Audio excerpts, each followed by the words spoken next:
সেই উইশ কি ফুলফিলমেন্ট হতে চলেছে? যে উইশের জন্য তুমি ওয়েট করেছো, যে উইশের জন্য তুমি অনেক স্ট্রাগলিং করেছো, অনেক কর্মও করেছো তার জন্য।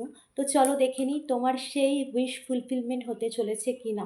সেই উইশকে তুমি তোমার মনে ভেবে নাও এবং তোমার আরাধ্যা, তুমি যাকে মানো, যে ঈশ্বরকে মানো তার নাম স্মরণ করো।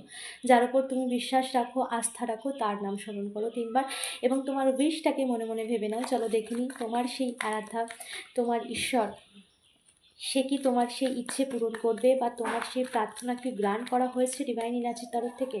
চলো, থ্যাংক ইউ সো মাচ। অবশ্যই এনার্জি ক্লেম করবে, এনার্জি ক্লেম করতে কমেন্টে টাইপ করবে থ্যাংক ইউ ইউনিভার্স। চ্যানেলটাকে ফলো সাবস্ক্রাইব করতে ভুলবে না। Thank you so much. চলো দেখে নিই সে উইশ কি ফুলফিলমেন্ট করা, সেই উইশ কি ফুলফিলমেন্ট হবে বা সেই উইশ কি তোমার জীবনে ফুলফিলমেন্ট হতে চলেছে। ইয়েস, তোমার প্রার্থনা গ্রান্ট করা হয়েছে ডিভাইন এনার্জির তরফ থেকে। কিন্তু কখনো কখনো তোমার এরকম মনে হয় যে অনেক লম্বা সময় তুমি পেশেন্স রেখেছো বাট কোনো রেজাল্ট নেই।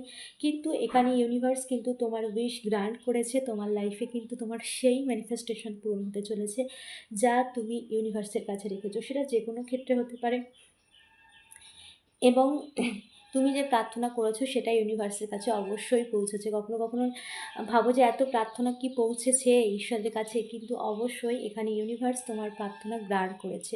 এনার্জিকে অবশ্যই ক্লেম করো, এনার্জি ক্লেম করতে কমেন্টে টাইপ করো থ্যাংক ইউ ইউনিভার্স। চ্যানেলটাকে ফলো সাবস্ক্রাইব করতে ভুলো না। Thank you so much.